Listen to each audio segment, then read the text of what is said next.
7 de la mañana, 36 minutos. Una de las publicaciones más importantes del mundo es la revista The Economist. Y una de las publicaciones o los trabajos periodísticos más esperados año tras año de esa revista, de la revista The Economist, es la edición de El Mundo hacia adelante, The World Ahead. Cada año ellos hacen una compilación de artículos, de análisis de sus corresponsales y expertos en el mundo sobre los temas que van a ser los más importantes para el próximo año. En este caso, por supuesto, para el 2022. Las 5 historias que más van a estar buscando o las historias que más se van a estar analizando y hablando en el mundo en el próximo año. Está con nosotros a esta hora su editor, el editor del World Ahead 2022. Es el señor Tom Standage. Mr. Standage, thank you very much for having the time to talk to us. Good morning. Good morning. Quisiera preguntarle cuáles son esas tendencias, los 5 temas, las historias más relevantes que vamos a estar viendo en el mundo. Mr. Standage, again, thank you very much for having the time to talk to us. We really appreciate your work. We're admirers of The Economist and all you got, what you guys work about. We would like to know, what are those big stories that everybody's going to be looking for next year? What are your predictions / speculations about 2022? Well, the theme that we think is most important is the continuing fight between democracy and autocracy, dictatorship, authoritarian politics. So we are going to see many reflections of this fight in 2022. We are going to see important elections in the United States. And in contrast, we are going to see the president of China confirmed in power, of course with no election, for many more years. But there are other elections around the world that I think people will also be looking at closely to assess the health of democracy. The election in Brazil, the election in France, the election in Hungary, and of course I know you have an election in Colombia as well. And people are going to be looking at all of these elections to say, well, do people still want these more sort of populist leaders, or do they want to take a more pragmatic turn? And does that mean that the health of democracy is improving? So I think this is going to be one of the big themes that will shape the coming year. El tema más importante que vemos para el próximo año es la lucha entre la democracia o las democracias y los gobiernos totalitarios o dictaduras. Lo que se va a estar viendo y lo que se va a estar analizando son las diferentes ramificaciones de esta lucha. Hay elecciones importantísimas, hay elecciones en Estados Unidos, por otro lado en China no habrá elecciones, el presidente seguirá en poder por muchos años. Entonces, lo que pasa en Estados Unidos, lo que pasa en China, y además este próximo año habrá otras elecciones que a la gente le interesarán para ver cómo está el tema de la democracia. Elecciones en Brasil, en Francia, en Hungría y por supuesto en Colombia. Con base en esto veremos si la gente sigue buscando el populismo o está yendo hacia un lugar un tanto más pragmático. Es decir, veremos si la gente está abrazando el sistema democrático que pensamos que querrán abrazar o si siguen a favor de determinados populismos. Luis Carlos, quisiera preguntarle al periodista Standage, al editor Standage, ¿en dónde creen que las democracias van a estar en riesgo con los sistemas de gobierno autócratas? ¿Cuál es la agenda política que va a dirimir esa conversación? Mr. Standage, this is a very important topic and one that we are witnessing here in Colombia as well. We would like to know, according to the analysis that you present in the magazine, why do you believe that democracies are going to be in risk facing autocratic governments and or possibilities?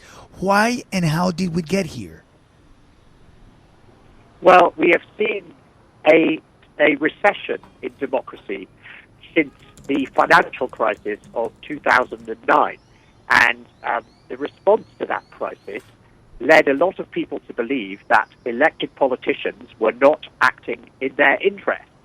and that they were helping the banks to recover and all this sort of thing. And so we saw the rise of populism really in the last 10 years as a response to the actions that were taken after the financial crisis. And I think that's the case in America and in Western Europe and so on. And I think the same is true elsewhere in the year. So democracy, which seemed to be growing and spreading around the world, has been going backwards for the last 10 years. And there are many measures of this, and the Economist produces its own measure, but that's what's been happening. So one of the questions is, will the poor management of the pandemic by populist politicians in many countries lead to a rejection of populism? We don't know, but if it is going to happen, we should see evidence of this in 2022. Bueno, hemos visto que hay una recesión en la democracia desde la crisis financiera del año 2009. ¿Qué es lo que ha sucedido? La gente percibió o entendió o vio que los políticos no estaban actuando en interés o para la gente, para el pueblo, sino que estaban ayudando a los bancos. Eso generó que hubiese una crecida en el populismo en los últimos 10 años, básicamente por cómo se manejó esa crisis del 2009. Vimos cómo creció el populismo, por ejemplo, en Europa. Entonces, en un momento de la vida en el que la democracia parecía estar creciendo, ahora está yendo hacia atrás. Y eso es lo que ha estado sucediendo. Ahora bien, la mala manera o la mala forma en la que los gobiernos populistas han estado manejando la crisis del COVID puede ser lo que traiga un resurgimiento de la democracia y que haga que la gente deje de apostarle al populismo. Pero eso es lo que veremos en el 2022. A eso iba la siguiente inquietud de Luis Carlos con nuestro invitado. ¿Tienden a desaparecer las democracias efecto del COVID, de la pandemia en el mundo? Y también se había advertido que las redes sociales estaban influyendo en ese sentido. La pregunta concreta es, ¿estamos frente a la desaparición de las democracias en el mundo? Your analysis, do you believe that democracies are in risk throughout the world? What would be the chances, a possible numeric chance, that you would give to the possibility of the most important democracies being affected during 2022? It depends what you mean by affected, but there is obviously the direction of travel in the United States is very worrying at the moment because the Republican Party seems to be more committed to Donald Trump than it is committed to the idea of democracy.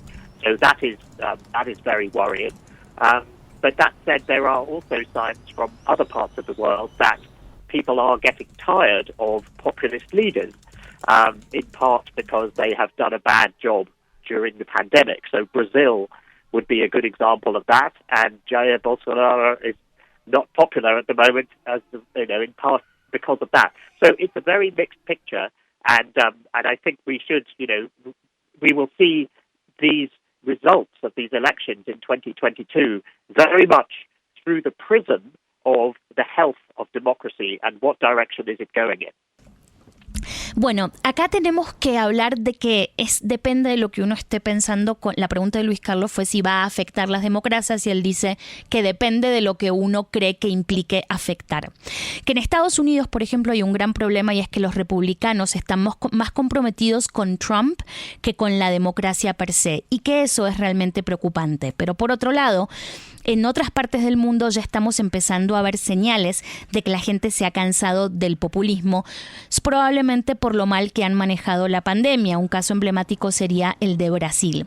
Entonces hay que ver la situación en general y los resultados de todo esto que ha pasado los veremos en el 2022 con las elecciones en varios países de las que hemos hablado. En el 2022 veremos cómo está la salud de la democracia. Pues yo sé que el señor Standage no tiene una bola de cristal ni puede predecir el futuro, pero sí tiene unos conocimientos, unas herramientas y quiero preguntarle si él cree que Colombia, ¿qué camino va a tomar en estas próximas elecciones? ¿Un giro a la izquierda un giro o algo central, se mantendría en unos gobiernos de centro derecha. Mr. Standage, I know you don't have a crystal ball and you cannot predict the future, but you have some knowledge. So I wanted to ask you, what do you think is going to happen in Colombia? Is it going to turn to left, a government from left? Is going to keep on the right side, or it's going to go in the middle? What do you think? We don't know. I think we lean slightly towards the assumption that Mr. Petro is more likely to win, I believe. But I haven't been following this closely. I think the summary, we have small summaries for many countries, and I think the summary for Colombia assumes a victory for the left. Bueno, creo que estamos empezando a pensar que las elecciones serán para Petro. Tenemos resúmenes, pequeños resúmenes de cada país, y según lo que hemos estado viendo de Colombia, es probable que Colombia dé un giro hacia la izquierda y gane Gustavo Petro. Uno de los temas más importantes para el 2022 es el COVID. ¿Qué papel cree usted va a jugar el COVID en el 2022? ¿Y qué papel va a jugar la transformación laboral del teletrabajo? Son dos cosas que están acá para quedarse, según el análisis que hacen en The Economist. Mr. Standage, there are two intricate topics that also are registered in your magazine, in your edition of the magazine for the end of the year, and it is basically COVID and the working away from home. Are those two big topics for next year as well? Is going to be COVID relevant for next year? Is it going to disappear according to your analysis? And what is going to happen to working away from home? Is this going to be a trend that is going to be sustainable for the future? Well, we think that next year will be the year that COVID sort of fades away. We hope this is the case, and it's a little bit difficult to tell with Omicron, but the signs at the moment are that Omicron could be a step towards the disease becoming an endemic disease rather than a pandemic. So it seems to be a milder version of the disease, even though it spreads more easily. And we know that in the long run, that COVID is going to turn into a mild disease that is everywhere. So we should be going further down that road in 2022. But yes, I think the one of the biggest long-term consequences of the pandemic, aside from the health impacts, is going to be that more people are going to spend more time working from home. Of course, only about half of people can work from home, even in the richest countries of the world. But for those people, this is a very big change. And I think there are going to be many years of debate and discussion about what the new rules are going to be in this new world of work. And it's going to take much longer than just 1 year to figure it out. Creemos que el próximo año será el año en el que el COVID empezará a desaparecer. Bueno, de hecho esperamos que así sea.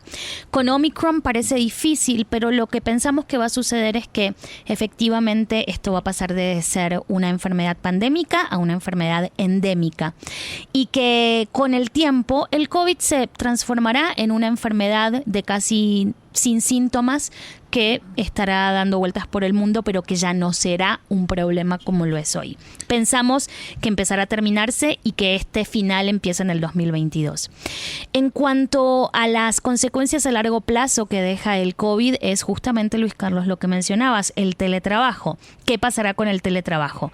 La realidad es que solo la mitad de la gente puede teletrabajar, inclusive en países ricos, pero esta gente que puede teletrabajar se ha dado cuenta de que eso es lo que quiere. Pero esto no será de un día para el otro. Estos serán muchos años de debate y de discusión para ver si efectivamente el teletrabajo puede quedarse. Son las 7 de la mañana, 50 minutos. Al señor Tom Standage, editor del World Ahead 2022, El Mundo Hacia Adelante en el 2022 de The Economist. Thank you very much for having the time to talk to us. Thank you. We really enjoyed our conversation this morning, sir. 7:51, una conversación fascinante con la gente de The Economist a esta hora aquí en la FM. 7:52.